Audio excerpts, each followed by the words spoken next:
a commencé à répondre en ces termes, en disant qu'il fallait établir des rapports plus égalitaires entre les différentes composantes de notre nation.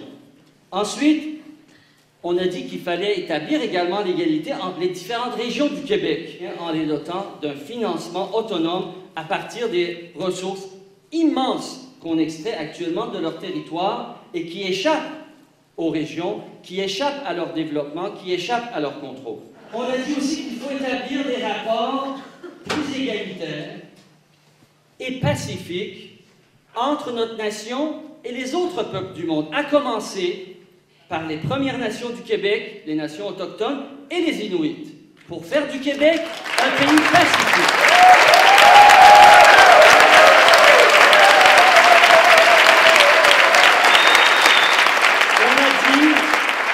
On a dit en novembre 2009 toujours que pour tout ça, pour faire du Québec un pays d'égalité, de diversité, un pays laïque et pluriel, un pays aux fortes régions, en rapport pacifique avec les autres peuples, eh bien, il fallait faire du Québec un pays indépendant.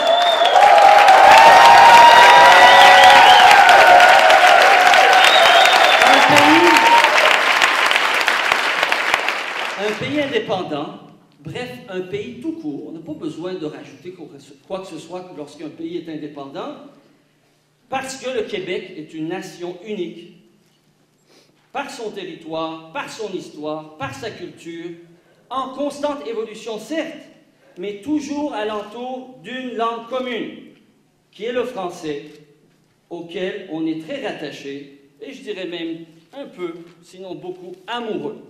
Donc le Québec doit être un pays pour ces raisons-là.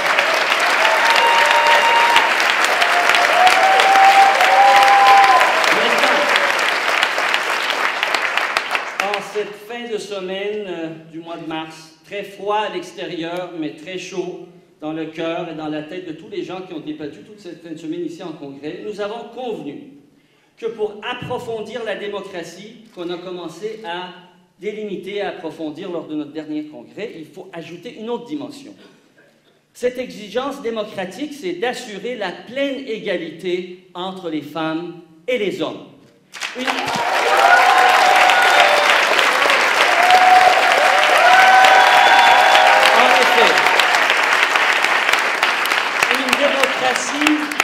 Une démocratie évoluée doit reconnaître et donner économiquement aux femmes la pleine part qui est la leur dans la construction de notre monde, dans le bien-être de notre société. Avec cette approche féministe d'ailleurs de l'économie, notre parti cherche par exemple à mieux reconnaître le travail non rémunéré, pourtant si essentiel à notre existence. Pensons au travail domestique, qui repose encore et toujours trop grandement, de manière trop déséquilibrée, sur les épaules des femmes en société.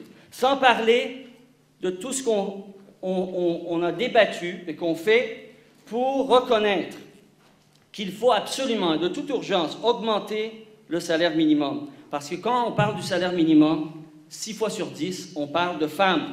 Sans parler de l'amélioration des conditions qui entourent le travail à temps partiel, ou encore de la nécessité de réduire le temps du travail, de reconnaître le temps pour sa pleine valeur, en reconnaissant également qu'il faut sans doute moins travailler si on veut accorder plus de temps à la vie. Mais tout ça, c'est en fait l'approche féministe de l'économie. C'est cette vision plus équilibrée de notre rapport avec notre existence, mais aussi du rapport entre les femmes et les hommes, et pour les femmes et pour les hommes, dans la vie comme dans le travail. Bravo!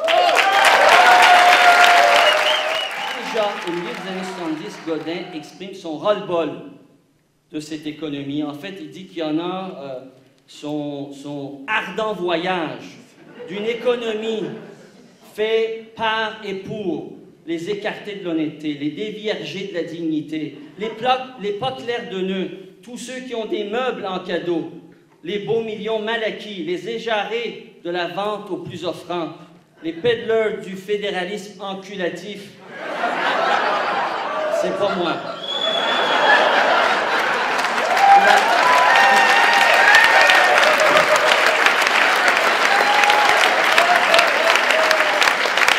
La j'en mange beaucoup. La ratatouille du pot de vin. Les taches de graisse sur la conscience d'une économie au service du plus fort, du plus riche, du malhonnête.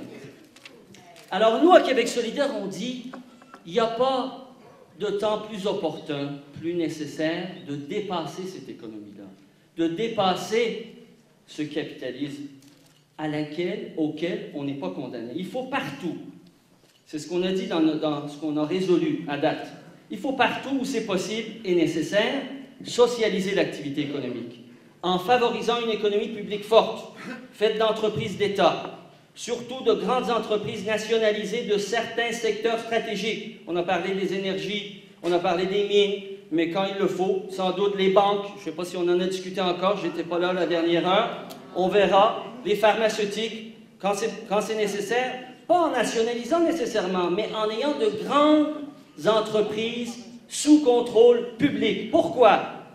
Pas pour faire des monopoles d'État, quand c'est pas nécessaire. Parfois c'est nécessaire, on l'a fait avec Hydro-Québec, mais pas nécessairement pour faire monopole d'État, mais dans le but, en créant ces entreprises-là sous contrôle majoritaire, et s'il le faut jusqu'à 100%, dans le but surtout de faire concurrence et de briser les oligopoles privés actuels qui existent. Et qui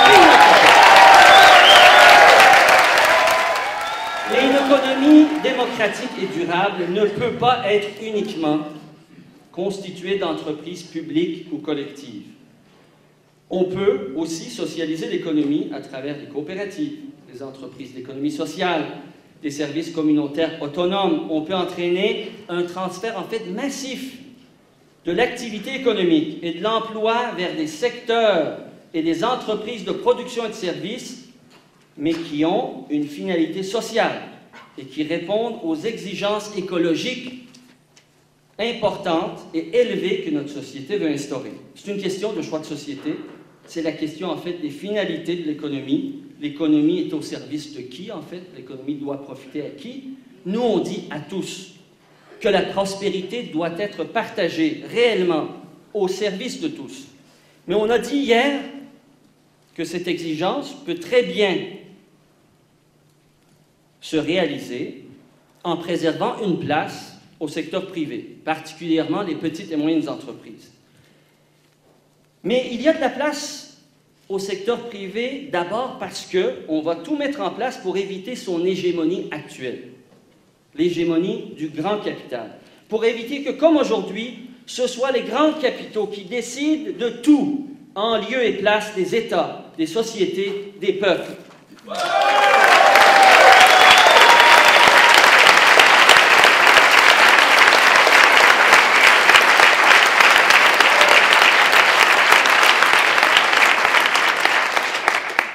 Dans cette perspective-là, Québec solidaire, aujourd'hui, avec le programme qu'on est en train maintenant de compléter, il y en a à venir, mais déjà, on a un grand pan entre nos mains, une vision, qui, par exemple, à la question que pose une revue que je vous invite de temps en temps à consulter, Alternative économique, qui vient de produire un hors-série en, je pense, 70 ou 80 pages, et qui porte le titre « Et si on changeait tout ?» Nous, on dit oui.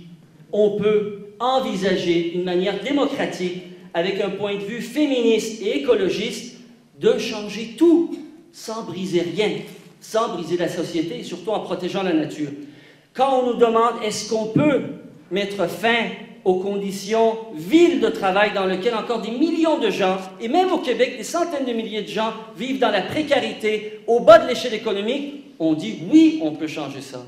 Quand on nous demande est-ce qu'on peut transférer une bonne partie de l'activité économique entre les mains des collectivités, entre les mains des coopératives, entre les mains autogérées des travailleurs, oui, on peut faire ça. Quand on nous demande si c'est possible, par exemple, d'intégrer les travailleurs à tous les échelons de la décision, y compris dans les entreprises en plein contrôle ou au moins à 50%, comme c'est envisagé dans certaines démocraties évoluées, au sein des directions d'entreprise, on dit oui, on peut faire ça, pourvu qu'on fasse les bons choix de société, les bons choix des finalités, parce que l'économie doit être, non pas pour l'économie ne doit pas être uniquement pour l'activité de production sans fin, pour une croissance infinie, mais l'économie doit répondre à la seule exigence qui soit, c'est l'exigence de la vie des gens en société et de la vie tout court. Merci beaucoup.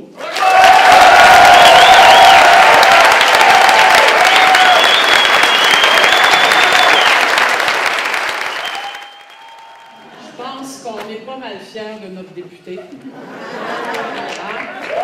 que on se prépare à en avoir plusieurs du même calibre.